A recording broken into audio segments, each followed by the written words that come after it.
خب با نام و یاد خدا آغاز میکنیم. این ایام مبارک رو هم من حضور شما عزیزان تبریک و تهنیت عرض میکنم. اگر خاطر شما عزیزان باشه، ما در نوبت گذشته راجع به نقش معلمان و پیدایش تاریخی معلمان قدری با همدیگه صحبت کردیم و خیلی دوست داشتیم که یه نسبتی و تناسبی بین نقش معلم با توسعه جامعه برقرار بکنیم. در واقع سوالی که ما در نوبت‌های گذشته با شما در میون نهادیم این بود که آیا معلمان میتونن در پروسه توسعه و پیشرفت جامعه کمکی داشته باشند؟ آیا میتونن اثرگذار باشند؟ در مخاطبان خودشون تأثیر بذارند؟ خب پاسخ ما برای این سوال مثبت بود، برای اینکه ما این گونه فکر میکردیم و فکر میکنیم که توسعه اولا یک مفهوم ذهنی است، یعنی در ذهن ما آدمیان یه اتفاقاتی میفته، یه بستی در ذهن رخ میده، یه سلسله اموری رو ما در ذهن خودمون میپذیریم. تا زمانی که ذهن ما اجازه پذیرش نده، خب چیزی عملاً در بیرون جامعه در عین اتفاق نمیفته. پس بنابراین اونی که با ذهن دانشجویان، با ذهن دانش آموزان، با ذهن محصلین و مخاطبین کار میکنه، تغییراتی میتونه در ذهن اونها ایجاد بکنه، اون بستر رو که فراهم بکنه که بذرهای توسعه بیاد در اونجا بشینه و بارور بشه، اون شخص شخیص کسی نیست جز معلم. یعنی معلم میتونه این کار رو بکنه. این توسعه در ذهن هست که انعکاسش در بیرون اتفاق میفته، در عین یا در عمل اتفاق میفته. البته اون ممکنه معلمان در اونجا نقش داشته باشن، ممکنه نقش نداشته باشن. مدیران، افرادی که به صورت پراتیک مجریان قوی وارد میشند و شاخه‌های توسعه رو در اونجا رشد میدن. پس بنابراین توسعه یه ریشه داره، یه شاخه داره. ریشهش در ذهن ماست، شاخه‌هاش در جامعه است، در عین جامعه، در عرصه عملی جامعه است. این یه نکته خیلی مهمی است که من باید به اون اشاره می‌کردم. بعد خاطر شما باشه، باز ما اشاره کردیم به این که اصولاً این سوال از کی شروع شد. این پرسش برای جامعه ما از کی تحقق بیرونی پیدا کرد. اون موقع بود که ما احساس کردیم که به نسبت سایر ممالک، سایر فرهنگ‌ها، ما یه عقب ماندگی هایی داریم، یه انحطاط هایی داریم، یه جاهایی ما عقب افتادیم، یه جاهایی ممالک دیگر جلو افتادن. بعضی ها این فاصله رو حس می کردن، لذا برای پر کردن این فاصله خیلی تلاش می کردن. اینا همون هایی بودن که تحت عنوان پیشگامان ترقی ما می شناختیم. کسانی بودن که با مسافرت ها، با دیدن ممالک دیگر، کشورهای دیگر، با قلم زدن، با قدم زدن در پر کردن این فاصله خیلی کمک می‌کرد. که اگر خاطر شما باشه، ما در نوبت گذشته به برخی از اونها، از این پیشگامان ترقی و توسعه اشاره کردیم. در این نوبت هم به دو تن از اینها ما اشاره خواهیم کرد. در همون مقاله‌ای که پایان کتاب بانگ آب چاپ شده است و در ارتباط با توسعه هست، اشاره شده است به اینکه ما ایرانیان واجد و حاوی 3 فرهنگ هستیم. ما ایرانیان یه فرهنگی ما داریم که فرهنگ ایرانی هست، فرهنگ ایرانی ماست که یه مؤلفه هایی داره، المان هایی داره، مشخصه هایی داره. یه فرهنگ هم داریم، فرهنگ اسلامی و دینی ماست. یه فرهنگی که تقریباً از اواخر دوران صفویه به این ور وارد ایران میشه، جاپایی در فرهنگ ها دنبال خودش میگرده، میخواد که ارزندامی داشته باشه، به عنوان یک مهمان وارد میشه، اما مهمان قوی و تنومندی هست که گاهی عرصه رو بر میزبان تنگ میکنه. مثل تعبیر مولاناست دیگه، میگه مرغ خانه اشتری را بی خرد، رسم مهمانان به خانه میبرد. چون به خانه مرغ اشتر پا نهاد، خانه ویران گشت و سقفش اوفتاد. یه مرغی میگه رفته بود یه شتری رو به خونه خودش دعوت کرده بود. شتر وقتی که اومد گفت که شما منو به این خونه دعوت کردید، پا گذاشت رو خونه و کل خونه خراب شد. این دعوت کردن یک میهمان سترگ، میهمان عظیم و فربه، عنوانش همون فرهنگ غربی بود که با یه ویژگی‌های خاصی وارد جامعه ما شد. در گفتار ما، در رفتار ما، در دکوراسیون منزل ما، در صنعت ما جاپایی برای خودش باز کرد. البته تا در نرسیدن فرهنگ غربی، این 2 فرهنگ اسلامی و ایرانی خیلی با مسالمت، با صلح در کنار هم زندگی می‌کردن. اما وقتی که یک نفر سومی، یه عنصر سومی پاش رو به این میانه گذاشت، چالش‌ها در واقع شروع شد. خب در اینجا اومده است که فرهنگ ایرانی قدمتش به قامت ایران است که پیش از حمله اعراب به ایران، ایرانی ها واجد و حامل آن بودند. کردار و پندار و گفتار نیک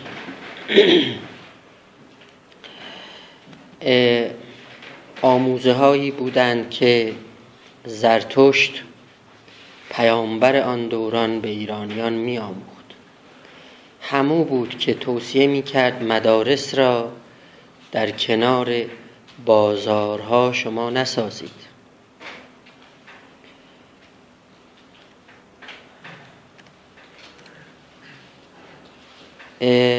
برای اینکه زیرا بازار محل کذب بود و مدرسه محل صدق.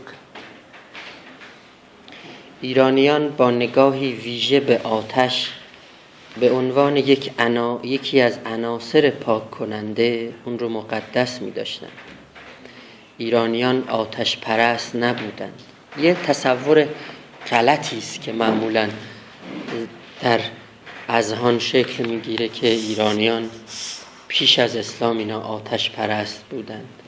نبودند. آتش رو تجسم پاکی می دانستند که بعدها در فلسفه اشراق یا فلسفه آفتاب که در اصل آبتاب بوده، سهروردی ظهور و بروز میکنه. همینک صرف نظر از اقلیت‌های مذهبی زرتشتی، دیگر ایرانی ها هم چهارشنبه سوری رو جشن میگیرند و آتش برمیفروزند. عید نوروز به عنوان یکی از اعیاد ملی ایرانی ها به سور می نشینند. از در دید و بازدید در میاد. از پاره شاهان ایران زمین چون کوروش که نامی نیک در جهان برنهاده نمیتوان چشم پوشی کرد. آنگاه که به دانش اندوزی سخت پافشاری میکرد. در وصیت‌نامه وی میخوانیم که امر آموزش را من شروع کردم، ادامه بده، بگذار اتباع تو بتوانند بخوانند و بنویسند تا اینکه فهم و عقل آنها بیشتر شود.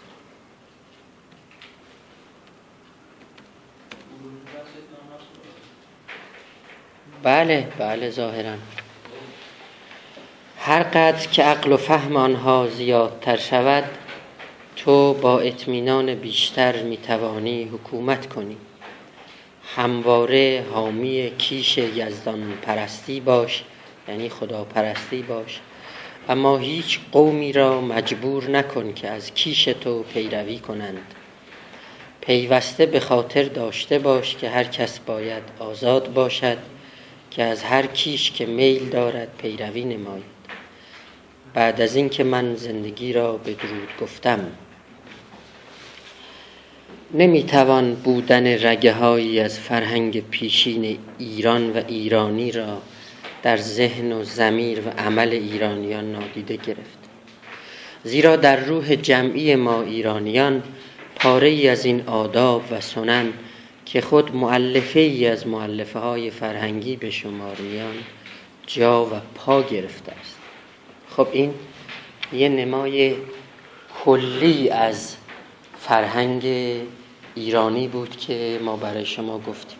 این فرهنگ برای خودش یه سنت ها داره. یکی از اون سنت ها که عید نوروز بود برای شما گفتیم دیگه. فرهنگ اسلامی قدمتش به حمله سپاه اسلام به ایران و فروپاشی ساسانیان برمیگردد. ایرانیان منزجر از سوء مدیریت ساسانیان و شکاف‌های طبقاتی موجود نجات بخشی ایران و ایرانی را در پذیرفتن پرحرارت اسلام بدون پایداری دانستند که با شعار انما المؤمنون اخوة دلربایی می‌کردند. لذا ایرانی پشت پادشاه ساسانی را خالی کرد و او هم شکست خورد و مسلمانان دین اسلام را به ایرانیان عرضه کردند. ایرانیان با طیب خاطر و رضایت باطن پذیرای تمام شقوق و صنوف آن شدند. اسلام با خود آرایی و آدابی و سننی آورد، دلهایی را ربود، پرسشی تازه در انداخت و پرستشی دیگرگونه به پیروان آمد. خدای واحد را نمود و رستگاری را در گرو گفتن لا اله الا الله دانست. سلسله احکامی را تأسیس، تبلیغ و ترویج کرد که نوع خاصی از معیشت و فضیلت را از آدمیان می طلبید و در خور و خواب و خشم و شهوت راه نشان داد. رفته رفته خود مبدل به فرهنگ بل تمدن گردید. محرم و صفر و رجب و شعبان و رمضان هر کدام صفایی و ثوابی و صفاتی داشتند، آدابی و ترتیبی می‌خواستند و می‌جستند. بسط فکری و تاریخی و جغرافیایی فرهنگ اسلام هم به ید اصحاب السیف و هم اصحاب القلم رخ داد. نگاه بکنید، یعنی بعضی ها تصورشون این هست که خب عرب ها با شمشیر و با جنگ و با خشونت و اینها اومدن ایران رو فتح کردند و اسلام رو به زور و خشونت برای ایرانی ها تحمیل کردند. ظاهرا نباید این تحلیل درستی باشه. حتی شما کتاب خدمات متقابل اسلام ایران استاد شهید مرتضی مطهری رو هم خونده باشید، رأی ایشون هم بر همین اساس استوار نیست. خب خدمات متقابل ایران و اسلام، بله، اونجا هم همین نظر رو ایشون نقد میکنه و من هم با ایشون هم آوازی میکنم. اینجا میدونید این دیدگاه خلیفه دوم بود. خلیفه دوم معتقد بود که با این جنگ‌های قبیلگی که عرب‌ها در شبه جزیره عربستان شروع کردند، اسلام رو طولی نمی کشد که در همون شبه جزیره عربستان اینا خفه می کنند. برای نجات اسلام رو از شبه جزیره عربستان بیرون بکشید. این تز خلیفه دوم بود و این اتفاق افتاد. یعنی اینها تونستند که از همون منطقه این رو بیرون بکشند و در بیرون مشتریانی برای اسلام پیدا بکنند. یکی از اونها خب ایران بود، یکیش مصر بود، یکیش شمال آفریقا بود. رفته رفته خب این مشتریان زیادتر میشد. بعد ایرانیان هم در یه موقعیتی بودند که پذیرای چنین شعارهای انسانگرایانه و دلربایانه‌ای بودند، چون فقر طبقاتی و شکاف طبقاتی و بریده شدن مردم از حاکمیت رفته رفته فضا رو باز میکرد تا یه عنصر دیگری وارد عرصه بشه. در اینجا هم به همون اشاره شد که ایرانی ها پشت پادشاهان ساسانی رو خالی کردند و اونها بودند که در واقع ایران رو تحویل عرب ها و مسلمانان دادند. بعد این گسترش اسلام هم به مدد اصحاب السیف رخ داد. یعنی کسانی بودند که نظامی بودند، سپاهی بودند، شمشیر به دست بودند، هم به مدد اصحاب القلم بودند. یعنی درباره اسلام، مبادی اسلام، مبانی اسلام، اندیشه های اونها قلم می زدند، رساله ها می نوشتند. چالش هایی که یهودیان با شبهاتشون در جهان اسلام مطرح می کردند، اندیشه های یونانی که وارد شده بود، پاره ای از اون اندیشه ها به مقابله می طلبید که رساله ها نوشته بشه، کتاب ها نوشته بشه. اصحاب السیف اینگونه می نوشتن و در دفاع از اسلام قلم می زدن. این هم باعث بسط جغرافیایی و تاریخی اسلام می شد. در دوره صدر اسلام مجاهدین بر قائدین ترجیح و تفضیل داده شد. فضل الله المجاهدین علی القائدین، همون آیه قرآنی هست. پس از تثبیت و تحکیم فرهنگ، مداد علما بر خون شهدا. مداد العلماء افضل من دماء شهدا. هر کدوم از اینها میگه جایگاهی پیدا کرد. اونی که مجاهدین در صدر بودن مال صدر اسلام بود. اونجا که اصحاب القلم و علما در صدر می نشستن بعد از صدر اسلام بود که دیگه دوران قلم فرسایی بود، نه دوران شمشیر زدن. اون موقع اون احادیث رو می شد مداد العلماء افضل من دماء الشهدا. گرچه عمل کرده پاره‌ای از خلفا اموی و عباسی، منسوبین و مرتبطین با خلفا چون غزنویان سلجوقیان، گاهی در تعارض و تقابل با روح پیغام پیغامبر حضرت محمد بود.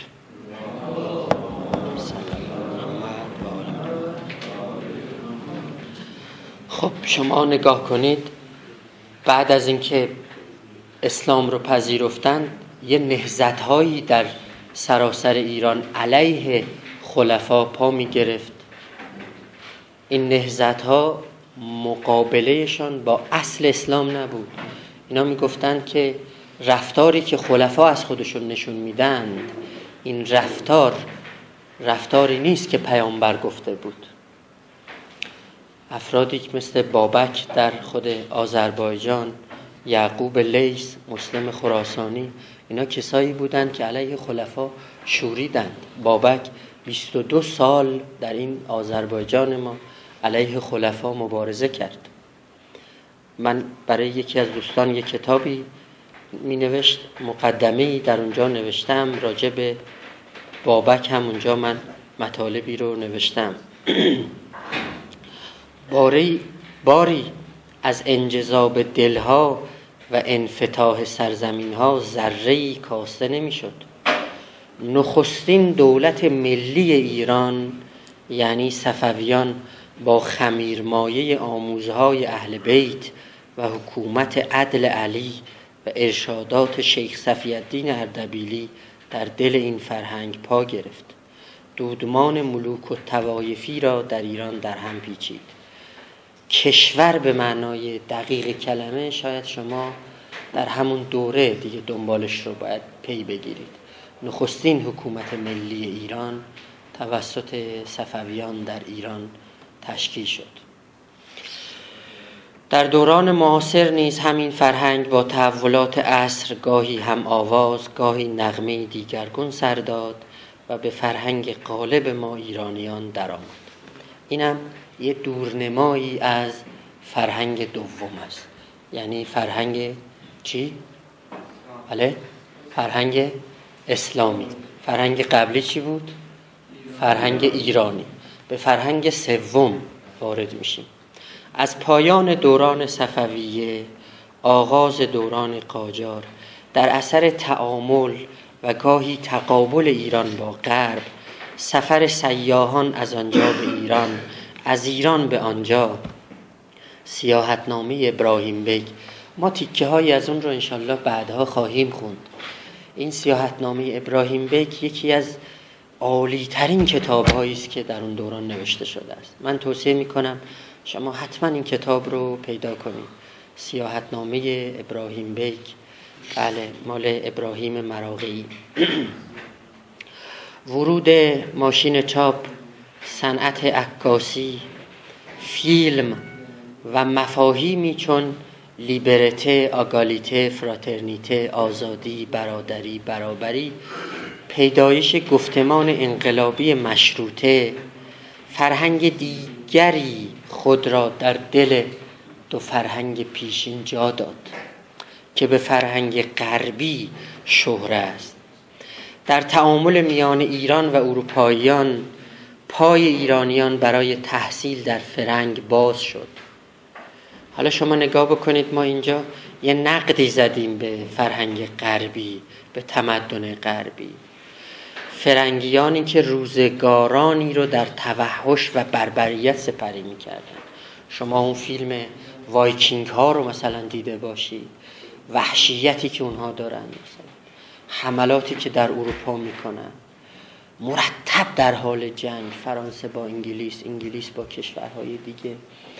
اینا یه دوره گذار رو اونها دارن طی میکنن، دوره وحشیت.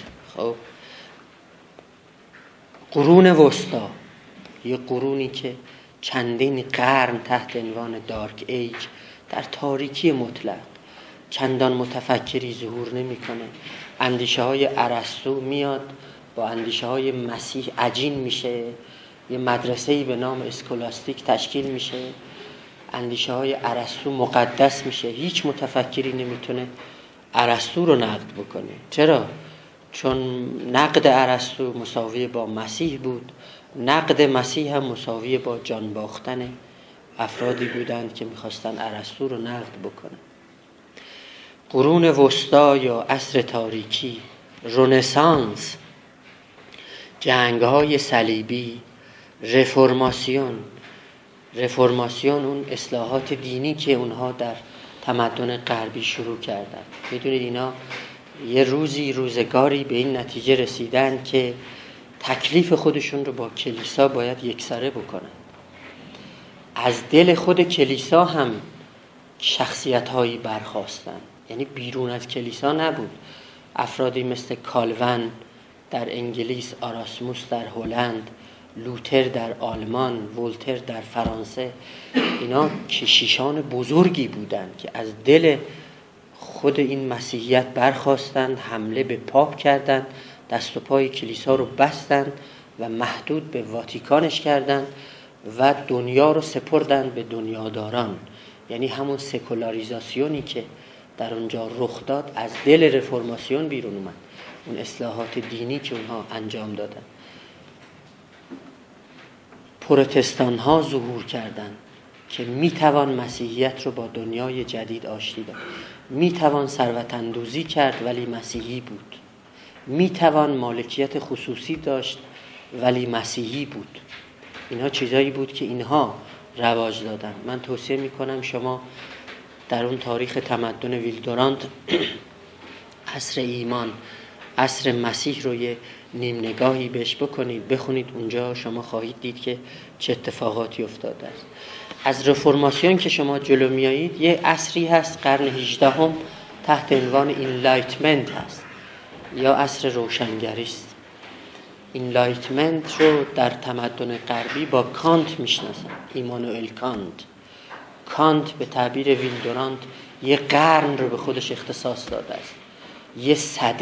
یه 100 سال تمدن غربی رو با یه شخص میشناسه، اون اسمش هست ایمانوئل کانت.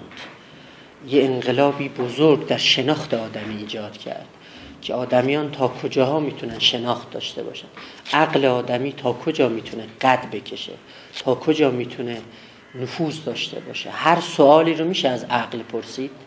کانت سوالش این میگفت نه، شما حق ندارید راجع به وجود خدا از عقل بپرسید، چون عقل به اینجاها قد نمیده. وجود خدا مربوط به مکاشفه است، مربوط به حوزه ایمان است. لذا یه قضایایی رو تعریف کرد، اسمشو گذاشت آنتیونومی یا قضایای جدلی الطرفین، قضایایی که عقل درباره اونها ساکت است. سوال عقلانی نکنید، سوال مکاشفه‌ای بکنید. توجه میکنید؟ این شد، اینا این دوره رو در واقع در اونجا سپری کردن. پس اگر ما بخواهیم یه مبانی و مبادی تاریخی برای توسعه در ایران شروع بکنیم، به نظر میاد که شما اولین خیز رو باید از دارالفنون شروع کنید. از دارالفنون هم نمیتونید شروع کنید مگر اینکه شما با امیرکبیر آشنا بشید. این شخصی که در جامعه ما، در جامعه ایران زمین ظهور کرد، شاید بتوان گفت که مفهوم ترقی، مفهوم توسعه رو شما با این شخص باید پیگیری کنید. خب من اجازه میخوام که راجع به این شخص یه توضیحاتی برای شما اینجا بدم.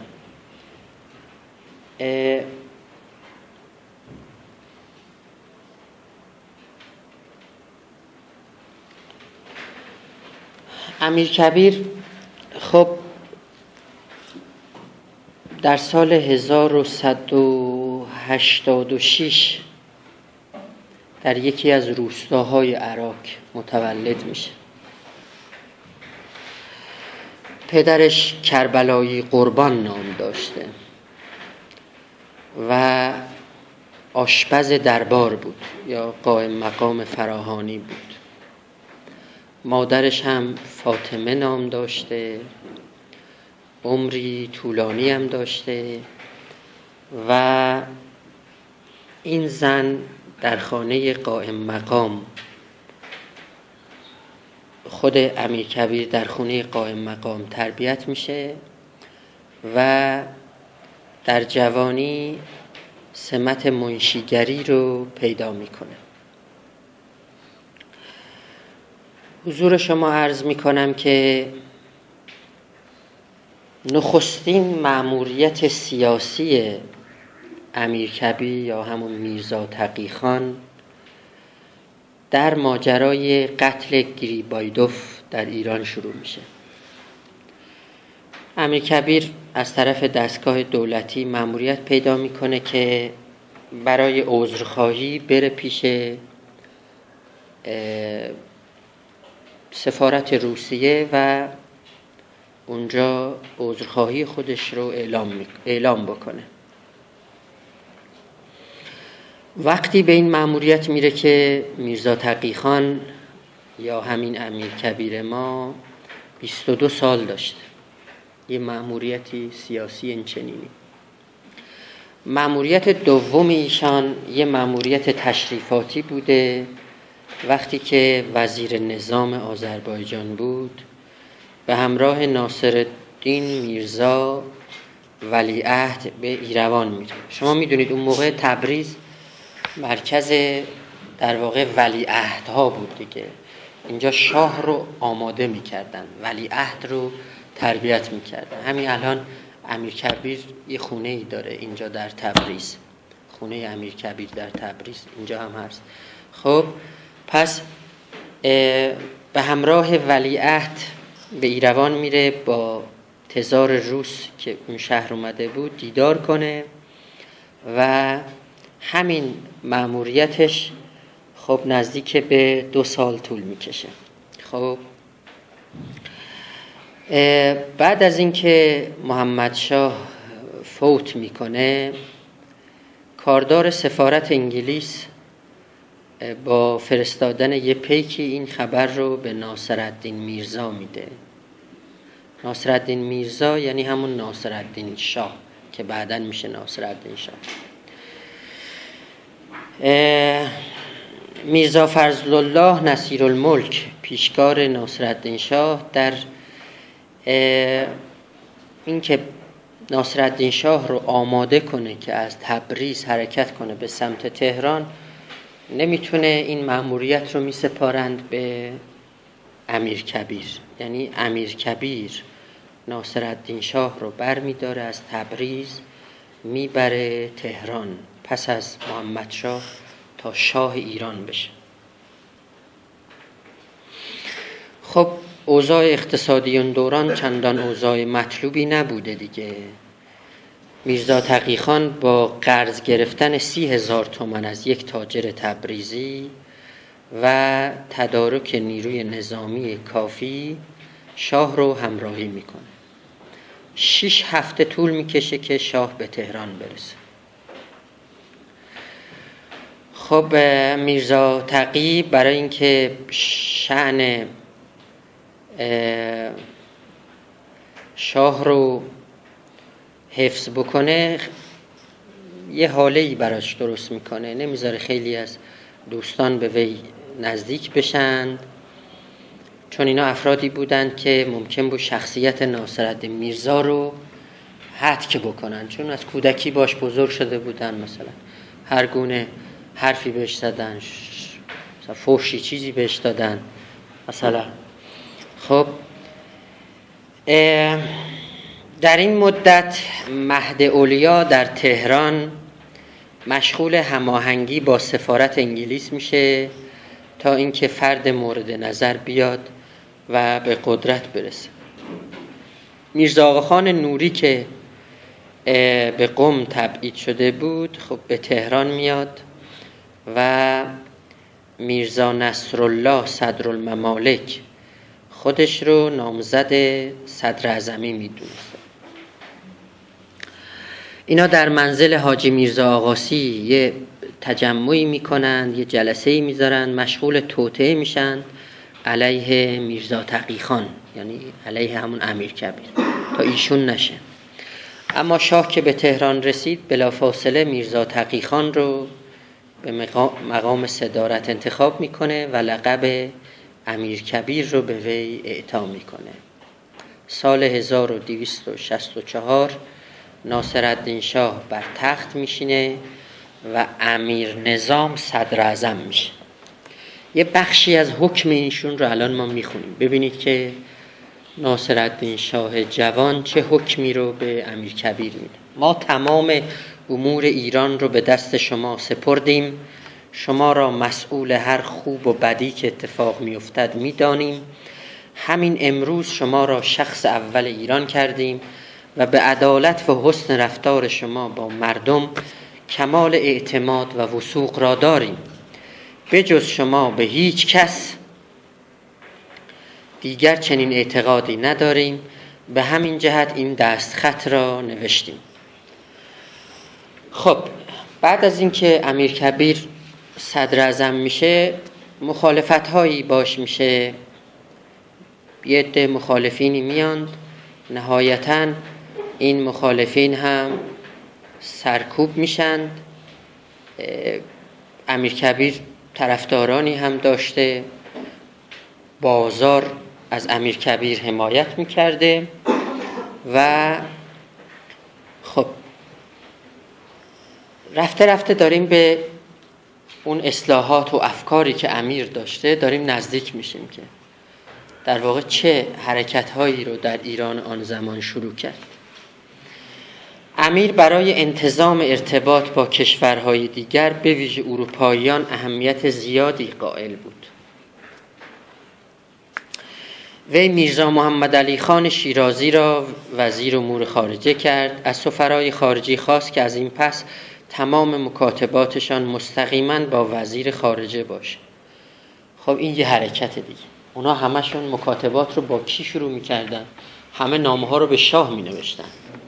توجه میکنید؟ از رجوع مستقیم به شاه یا صدر اعظم خودداری کنند. امیر در لندن، سنت پترزبورگ سفارتخانه دائمی ایجاد کرد.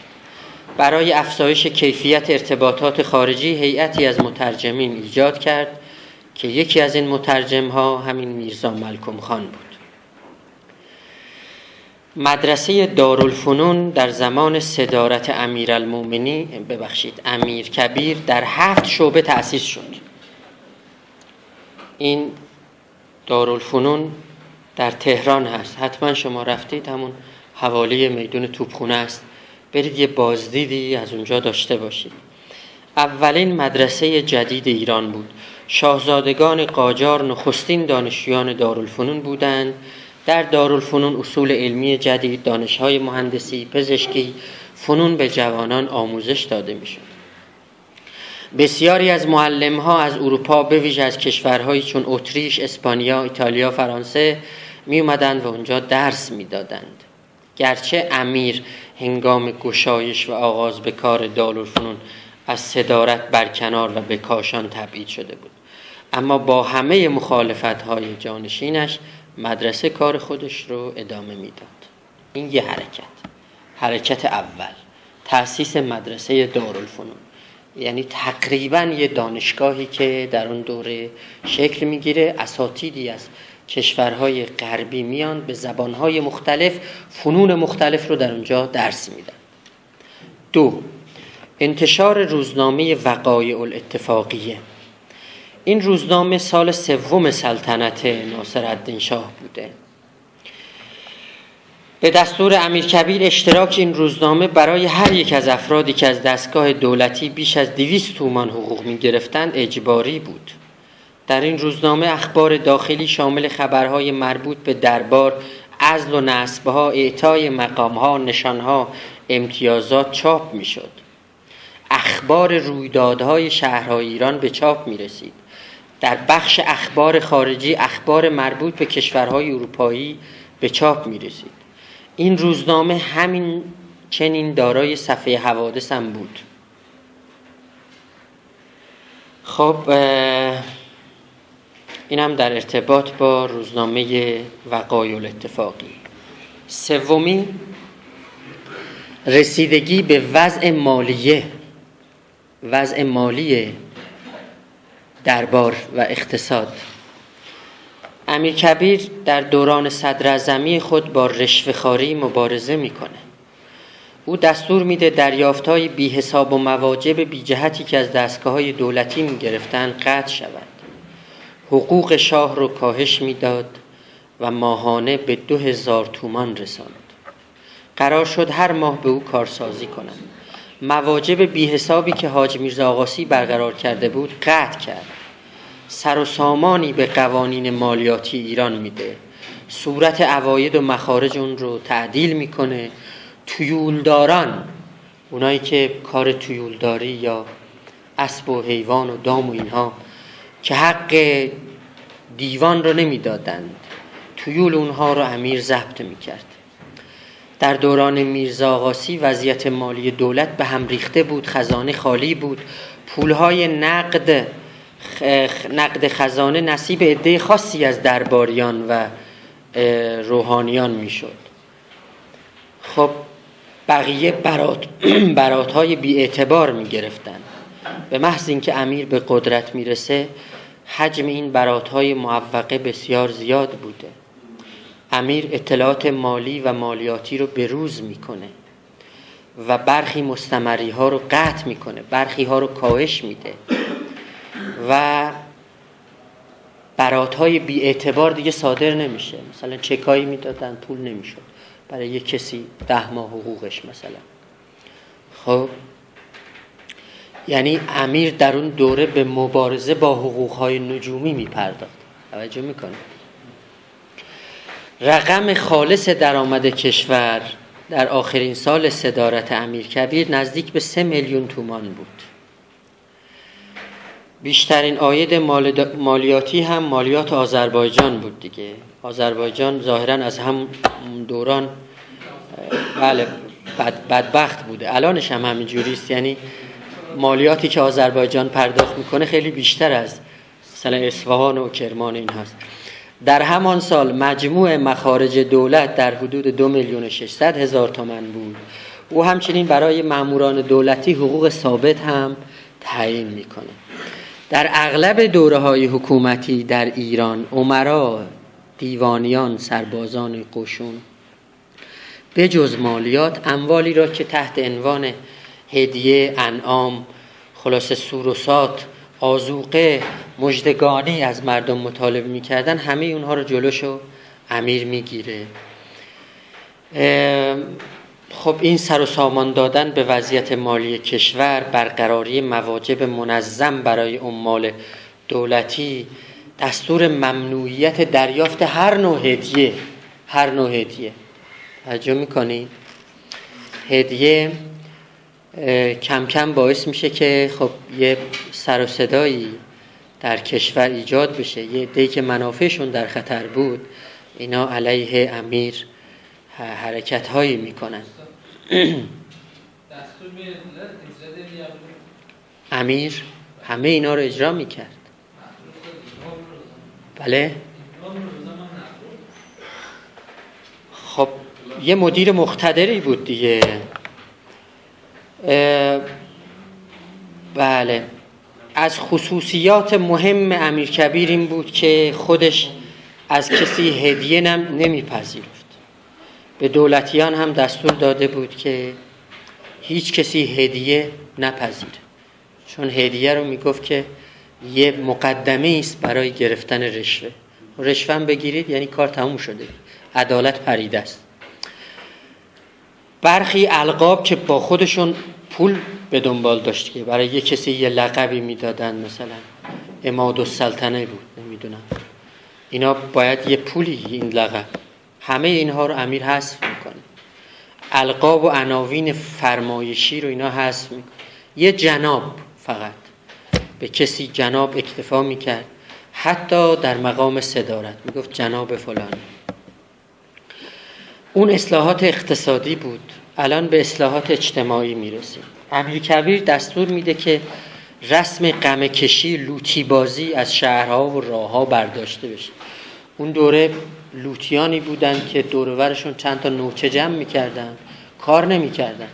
اینا میومدن مواجبشون رو از تاجران یا از یه مغازه‌داران یا اینا میگرفتن و حمل هر نوع اسلحه سرد و گرم رو ممنوع میکنه. یه قاعده‌ای بود که بعضی از این علما در اون دوران داشتن، برای اعتراض بست نشینی میکردن. مثلا میرفتن در یه سفارتخونه یا در یه جای مقدسی، گفت نه این کارا هم شما نباید بست نشینی. خب این باعث شد که یه عده از مخالفانش امیرکبیر در اون دوره روحانیان هم بشن. حقوق زیاد درباری ها و شاهزاده ها رو کم کرد. قراولخانه یعنی نگهبان خانه دیگه. قراول کلمه ترکی است. امیرکبیر دستور میده 40 قراولخانه در نقاط مختلف دارالخلافه یا تهران دایر بشه. هر قراولخانه هم 12 نگهبان داشته. چاپارخانه دولتی یعنی راه و ترابری، پیک در واقع سامان پیدا میکنه. حمل و نقل، محصولات پستی به راحتی در کمال امنیت. مقوله ترانسپورت یا حمل و نقل خیلی مهمه دیگه. یعنی امنیت نباشه خب ترانسپورت اصلا انجام نمیشه. میدونید میگن یکی از دلایلی که لیبرالیسم در شرق رشد نکرد اما رفت در غرب رشد پیدا کرد، یکی از دلایلش رو تحلیلگران میگن به خاطر اینکه راهزنی در اونجا کم بود. راهزنی باعث پیدایش سوسیالیسم میشه، ولی باعث پیدایش لیبرالیسم نمیشه. یعنی نمیذاره اون آزادی‌های اقتصادی که شما داشته باشید اون رو از شما سلب میکنه. یه سامانی به حمل و نقل دادن، سر و سامان دادن به ارتش، مشق و دروس ارتشیان، تسهیلات اونها، تسلیحات اونها و حذف برخی مشاغل بیفایده در ارتش. بعضی ها بی حساب و کتاب ترفیع پیدا می کردن، جلو اونها رو گرفت. برای تأمین باروت ارتش کارخانه باروت رو تأسیس کرد امیرکبیر. توجه میکنید؟ مهمات سازی در زمان امیرکبیر رشد کرد. توپریزی، باروت سازی تبریز در اون دوره رشد پیدا کرد. وضعیت لباس ارتشیان مرتب و منظم شد. سربازان مکلف بودن از پارچه‌های ایرانی استفاده کنند. یعنی اون موقع ما پارچه‌های ایرانی داشتیم. توجه میکنید؟ خب اینا اصلاحات نظامی. در اصلاحات مذهبی امیرکبیر وقتی که جلوگیری میکنه از غمه زدن، روزخوانی رو هم یه اصلاحاتی میکنه. هیچ وقت با علما بی احترامی نمیکنه در احوال ایشون، همیشه با یه احترام خاصی با علما و روحانیان برخورد میکنه. ولی ظاهراً در اون دوران میرزا ابوالقاسم که امام جمعه تهران بوده از جمله کسایی بوده که با امیرکبیر مخالفت سرسختی داشته.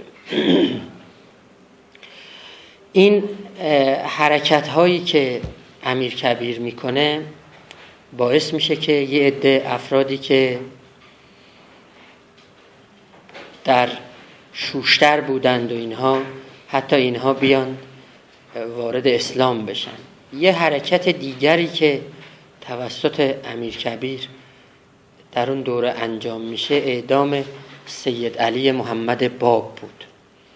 میدونید ایشون خب فرقه بابیه رو بنیانگذاری میکنه و رفته رفته ایشون خودش رو، البته اگر در این باب سوالی باشه من بیشتر این رو باز میکنم چون مد نظر ما نیست این الان. این حضور شما عرض میکنم که یکی از شخصیت هایی بود که در حوزه های دینی مطالعاتی کرد. نهایتاً خودش رو اوایل جانشین امام زمان، بعدها خود امام زمان مطرح کرد و تا اینکه در دوران ناصرالدین شاه زندانی میشه و در تبریز هم تیره باران میشه. این به دستور خود امیرکبیر انجام میشه. خب شورش هایی که در دوران امیرکبیر انجام میشه، من جمله در خراسان امیرکبیر اونها رو مهار میکنه. در حوزه سیاست خارجی امیرکبیر اشاره کردیم که وزارت امور خارجه رو توسعه میده، سفارتخانه دائمی در لندن، سن پترزبورگ، بمبئی، عثمانی، قفقاز ایجاد میکنه، کادر تربیت میکنه برای وزارت امور خارجه.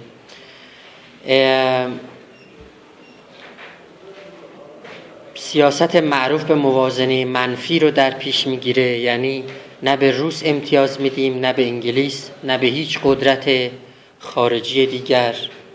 خب اینا جملات آشنایی است که شما الان اینها رو در بیانات خود رهبر انقلاب هم میبینید.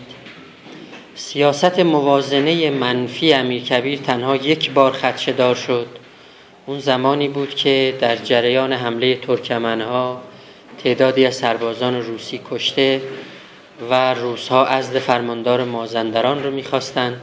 امیرکبیر مجبور میشه به خواست روس‌ها تمکین بکنه در اینجا.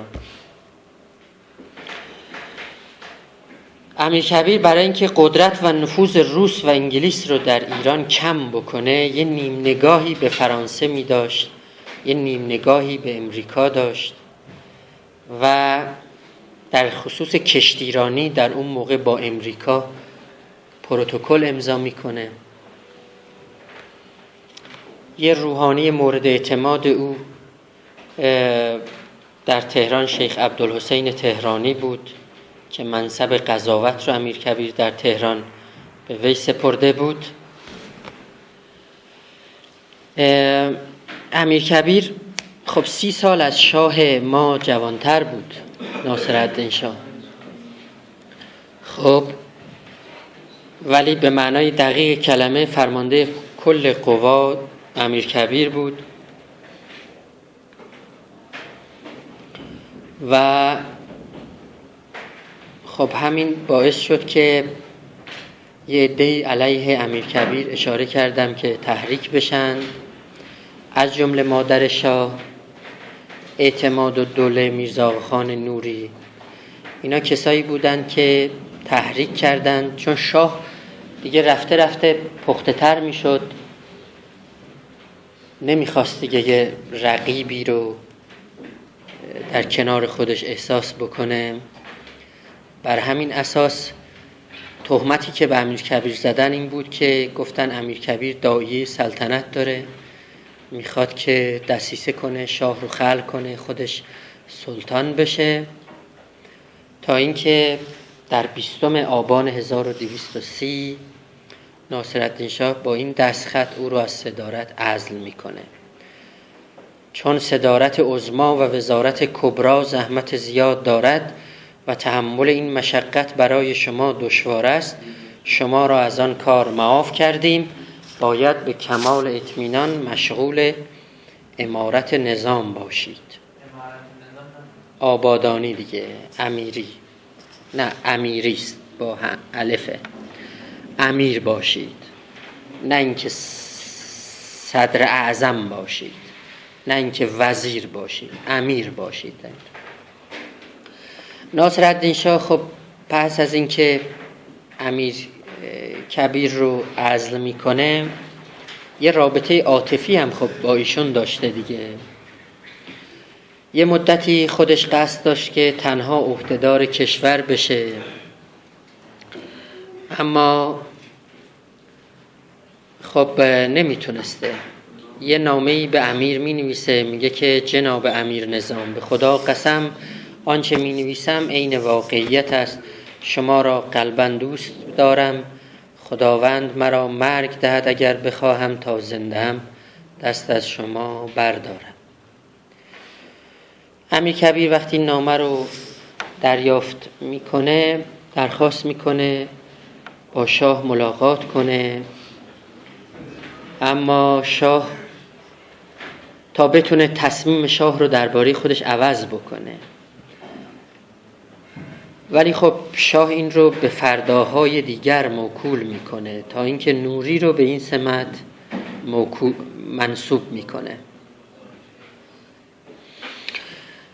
بعد به امیرکبیر می نویسه دیگه، خدا شاهد است امروز که شما را نپذیرفتم شرمنده‌ام.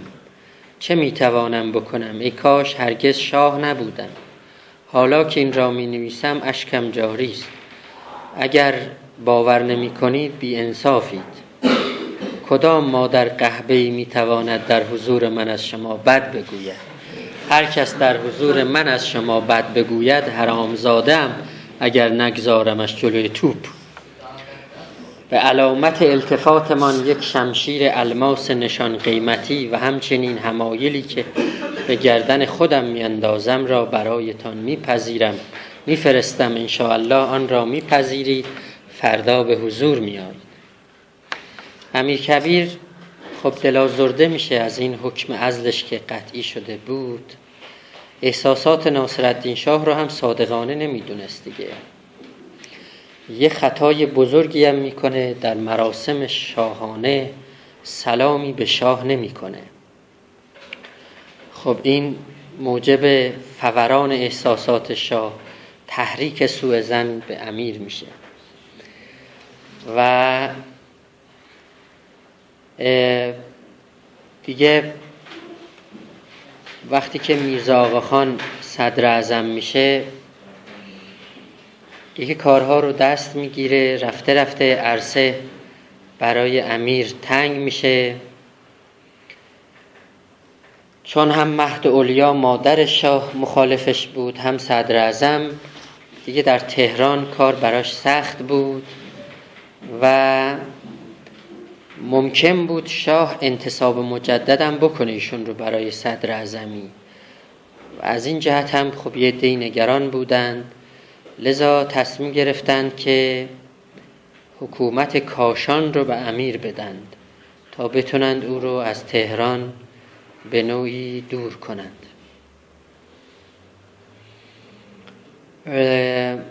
شاه دستور میده سمت امیر نظام رو از سمت‌های دولتی حذف بکنند و چند روز بعد تحت الحفظ به همراه مادر، همسر و فرزندانش او رو راهی فین کاشان میکنند.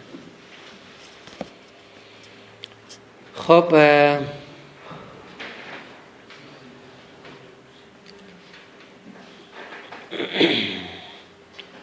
البته جاهای دیگه برای امیر پیشنهاد میشه ولی امیر نمیپذیره، چون میدونست که اگر از تهران بره جانش در خطر خواهد بود. به خشم شاه امکان هر اتفاقی ممکن بود بیفته. وزیر مختار انگلستان حاضر به میانجیگری میشه که اگر امیر حکمرانی کاشان رو بپذیره جان و مالش محفوظ و تحت حمایت بریتانیا خواهد بود. وزیر مختار روسیه دخالت میکنه ولی امیرکبیر اعلام میکنه که من حرف شاه رو نخواهم پذیرفت، اونجا نخواهم رفت. در هر حال به خاطر نپذیرفتن این فرمانها شاه عصبانی میشه و امیر رو از همه سمتها خلع میکنه. او رو در یه زندانی به کاشان میفرسته. 40 روز تبعید طول میکشه و با اینکه مخالفان احتمال میدادن امیرکبیر دوباره مورد عنایت شاه قرار بگیره و قدرت برگرده، اطرافیان با کوشش فراوان حتی با مست کردن ناصرالدین شاه توانستن حکم قتل امیر رو ازش بگیرن و چاکر آستان، ملائک پاسبان، فدوی خاص دولت ابد مدت، حاج علی خان پیش خدمت خاصه فراش باشی دربار سپهر اقتدار، مأمور است که به فین کاشان رفته میرزا تقی خان فراهانی را راحت نماید. در انجام این مأموریت بین الاقران مفتخر و به مراهم خسروانی مستظهر بوده باشد. این شخص مأموریت پیدا میکنه که بره و کار امیر رو حاج علی خان تمام بکنه.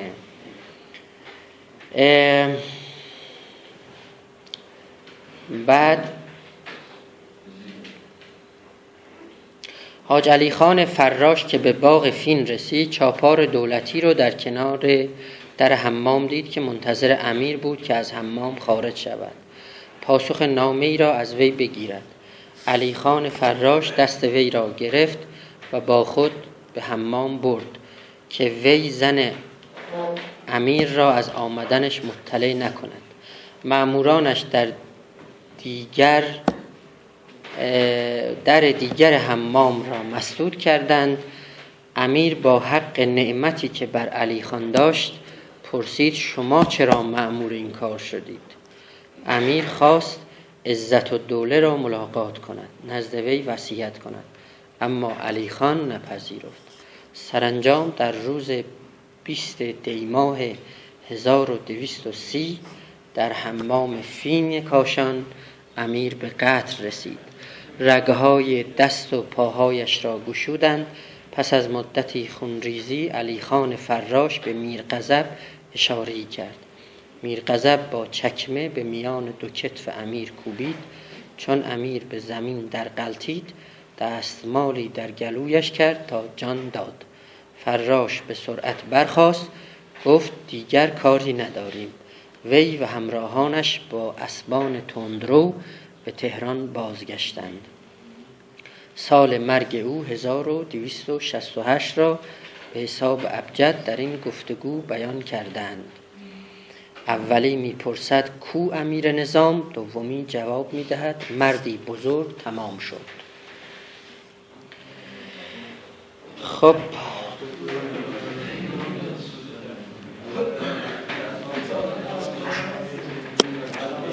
مردی بزرگ تمام شد.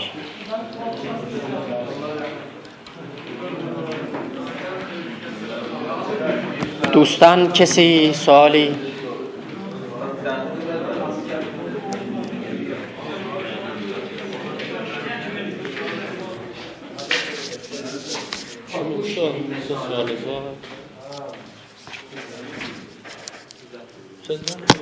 استاد امیرکبیر که در جمله سوال امیرکبیر تو جمله خیلی خوبی داره. حالا منم یه عکسشو دیدم خوب بعد از خودشونه یا نه، میگه هیچ جامعه‌ای فراتر از اندیشه معلمانش روش نخواهد کرد.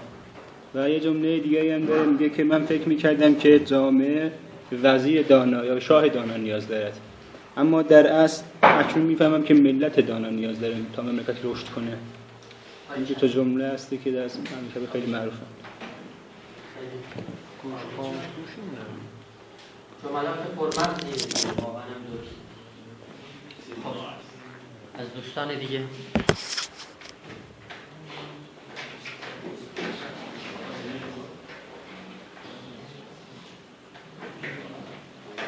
بله شما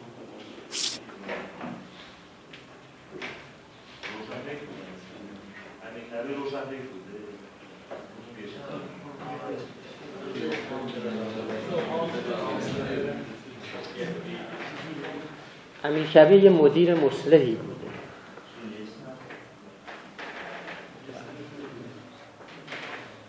این تعبیر خوبیه که اصلاحات کلان اقتصادی، سیاسی، اجتماعی در جامعه پیاده میکنه.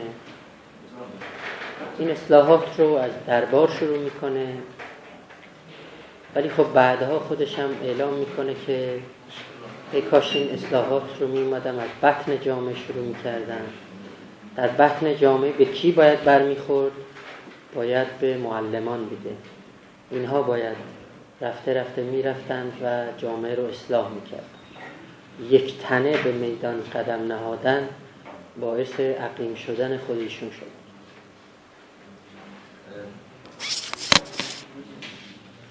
توضیحات شما رو میشنویم.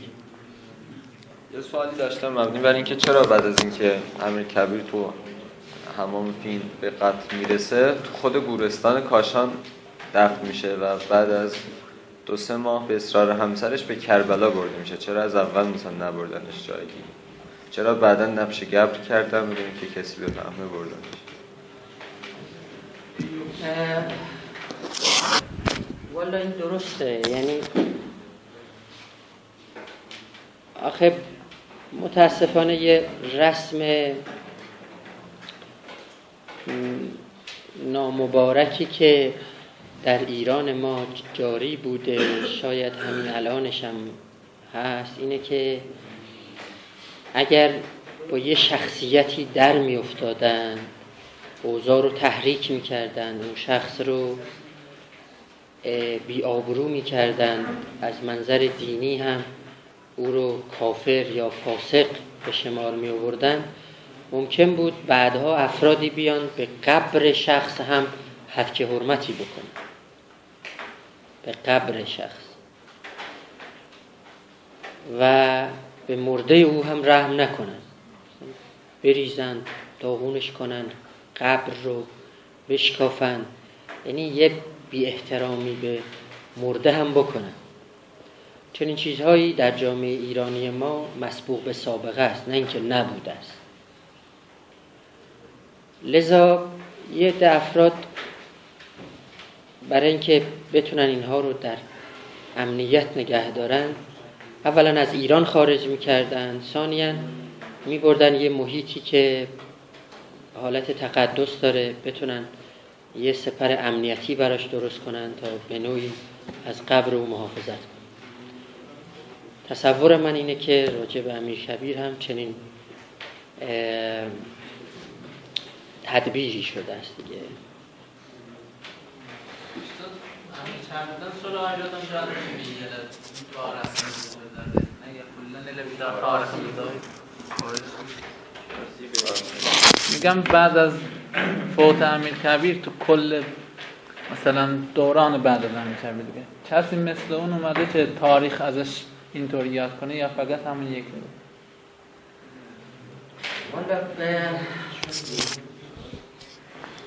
ببینید، نه اینکه نبودن شخصیت هایی، ولی اینکه شما در اون ظرف زمانی اون دوران، در اون فضای خاصی که در اون دوران بوده، یه چنین شخصی که ظهور بکنه و یه اصلاحات این چنینی رو در جامعه ایجاد بکنه، خب بعضی ها امیرکبیر رو شخصیت جهانی میدونن، اصلا میگن که در جهان یه همچین شخصی بعد از ایشون دیگه پدید نیومده. در اون ظرف زمانی کوتاه 2-3 ساله شارژه میکنی، خب چه برسد به این که شما راجع به ایران دارید این سوال رو میکنید.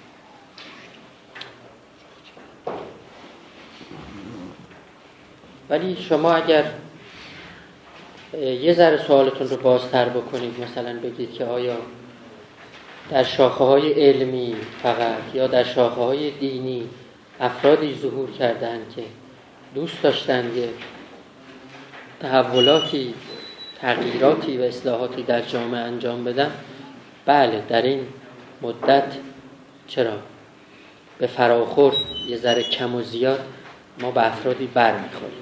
یه تعدادی از اونها رو هم ما دوباره در اینجا معرفی خواهیم کرد. نقش امیرکبیر بیشتر تو مسائل علمی یا تو حول مثلا مسائل اقتصادی یا سیاسی هم نقش داشتن.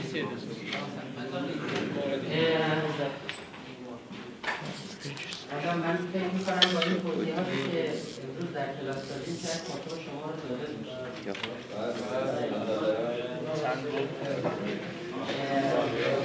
یه مدیری که بله شما صحبت کنید. بله بذارید ایشون صحبت کنید. در مورد آرامگاه امیرکبیر بحثی شد.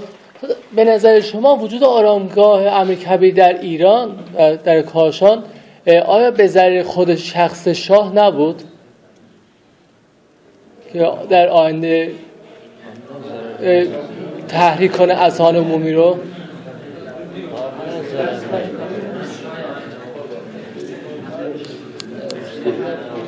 یعنی فقط حد که حرمت شاید مثلا به نظر من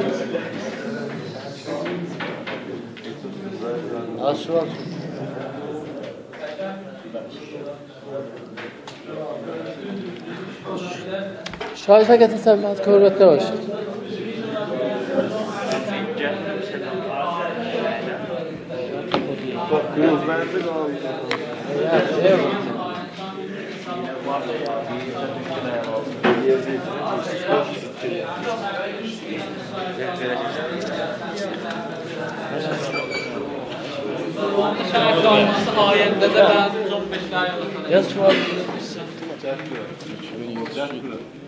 Kardeş klasımız var. Vallahi lazım.